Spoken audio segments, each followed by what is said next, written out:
Have you ever bought a bunch of very fresh dill, only to find that after just a few days in the refrigerator, it turns yellow, becomes limp, and develops an unpleasant smell?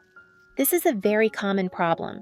Just a small mistake in storage can make dill spoil very quickly. But don't worry. In today's video, I'll share 5 highly effective ways to store dill that I've personally used for many years. Especially the 5th method. It can help keep dill fresh and flavorful for up to 6 months. You'll definitely want to try it right away. Let's get started. When you bring dill home, don't rush to put it straight into the refrigerator. First, open the bunch and inspect it carefully.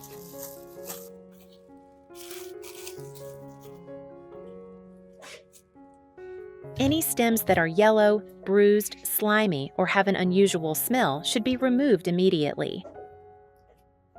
Even a few damaged pieces mixed in can cause the entire bunch to spoil more quickly.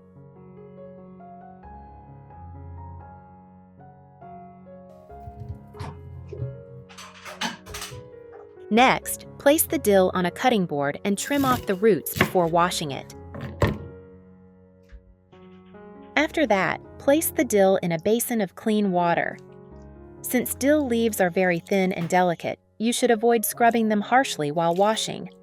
I have created subtitles in multiple languages. Please select your preferred language. Comment below and let me know which country you are watching from. It's amazing that we can connect from all around the world. Simply use your hand to gently swirl them a few times so the dirt and sand can fall away. If the dill was bought from a market or looks dusty, you can soak it in clean water for about 3 to 5 minutes, then rinse it once more.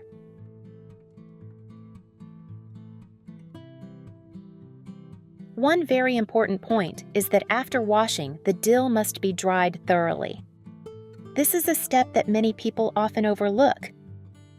If the dill is still wet when you place it in the refrigerator or freezer, it can easily become bruised, soft, and develop an unpleasant smell much faster. You can spread the dill out on a clean towel or paper towels, then gently pat it dry.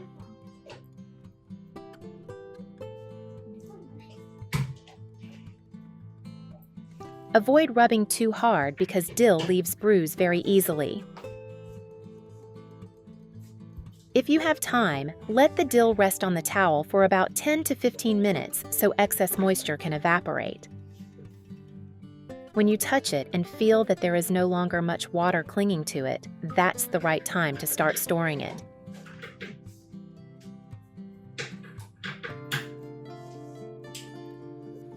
Method 1. First, prepare a clean small jar or a clean cup. Pour a little water into the bottom of the jar. About 1 to 2 finger widths is enough. There's no need to add too much water because if the leaves touch too much water, they can easily become soft and spoil more quickly. Next, lift the bunch of dill and trim off the old or dried ends of the stems. Trimming helps the herb absorb water better, just like when arranging a small bouquet of flowers. Then, place the bunch of dill into the jar so that the stems touch the water while the leaves stay upright.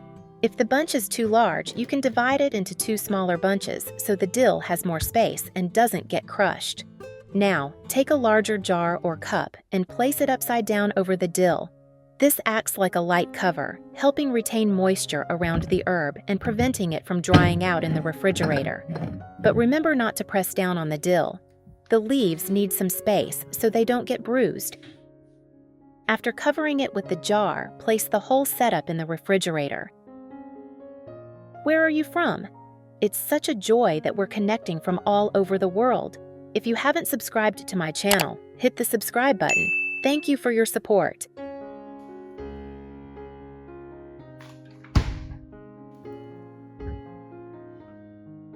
When you need to use some dill, simply lift off the outer jar, take what you need, and cover it again afterward.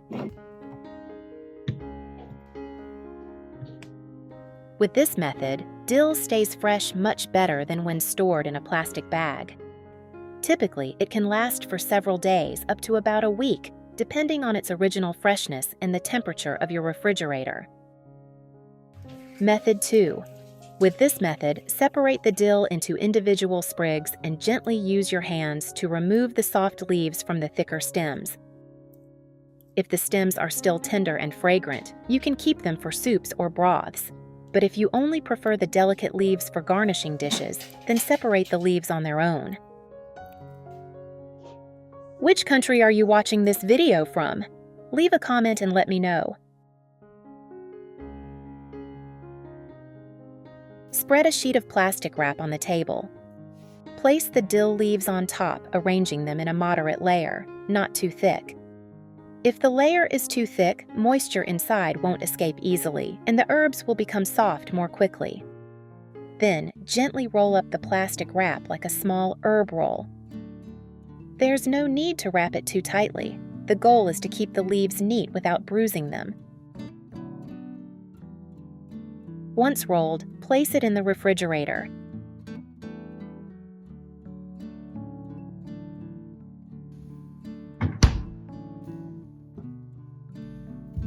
Each time you need some, simply take it out, cut off a small section from the end of the roll, use the amount you need, then wrap it up again and continue storing it.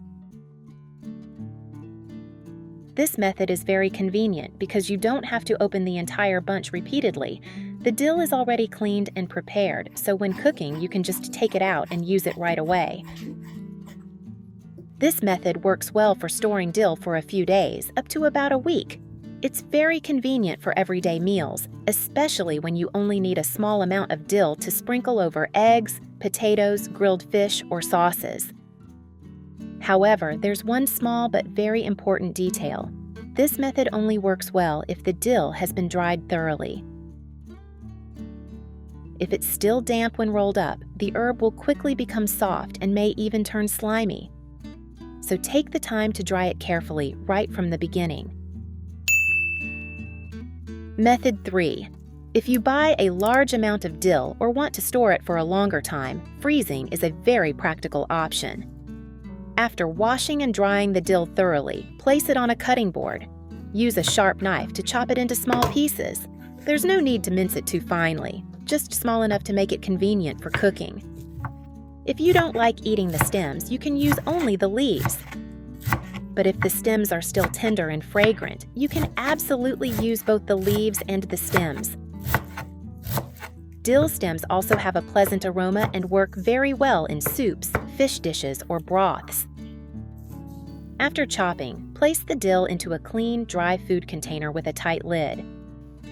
You can also use a zip-top bag to save space.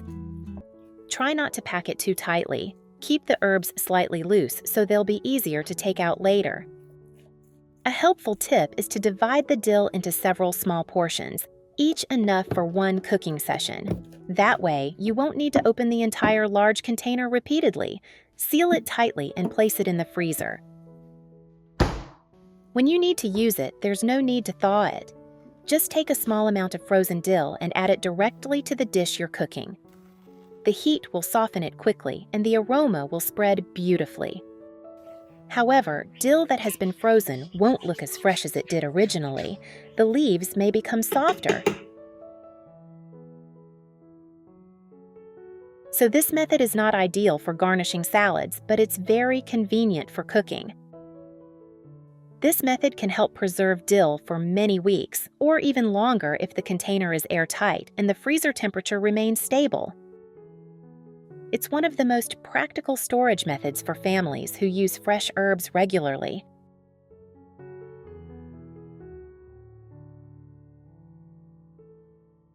Method 4. This method is quite convenient.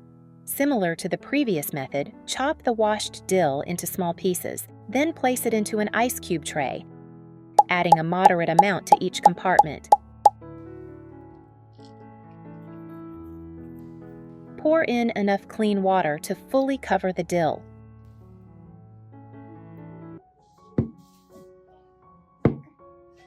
If you want it to look neater, use a spoon to gently press the herbs down so they stay submerged in the water.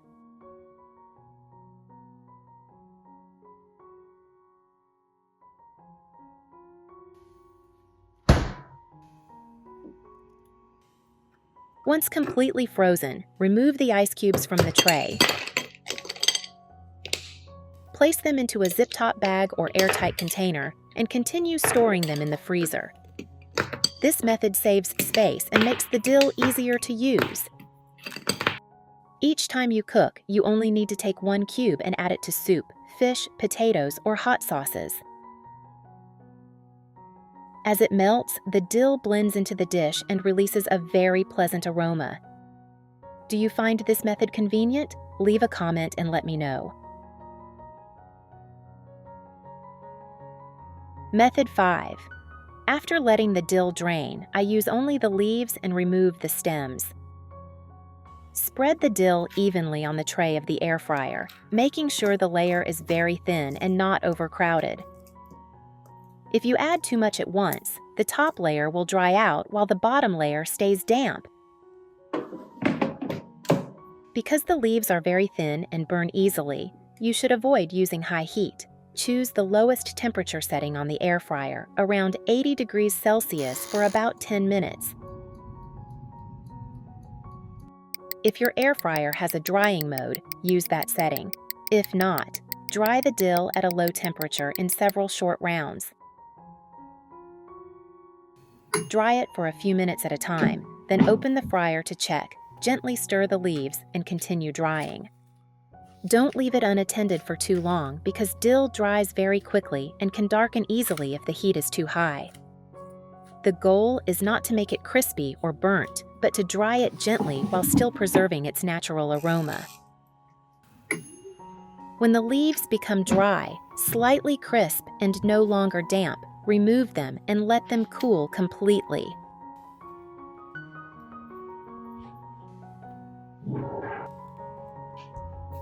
Do not place them into a jar while they are still warm, because the remaining heat can create moisture and ruin the dried herbs. Once completely cooled, place the dried dill into a clean, dry glass jar with a tight-fitting lid. It's such a joy that we're connecting from all over the world. If you haven't subscribed to my channel, hit the subscribe button. Thank you for your support. Store it in a cool, dry place away from direct sunlight and high temperatures. With this method, you'll have a wonderfully fragrant jar of dried dill in your kitchen. Whenever you cook fish, potatoes, eggs, soup, or cream sauce, just sprinkle in a little, and the dish will become much more aromatic. Dried dill can keep its flavor well for about 6 months. If stored properly, it may last even longer, although the aroma will gradually fade over time. So it's best to prepare only an amount that you can reasonably use. What do you usually use dill for the most? Fish, eggs, potatoes, soup, or salad? Share your favorite dish with me in the comments. If you found this video helpful, don't forget to like, subscribe to the channel, and turn on the notification bell so you won't miss more simple kitchen tips in future videos. Thank you for watching, and see you again in the next video.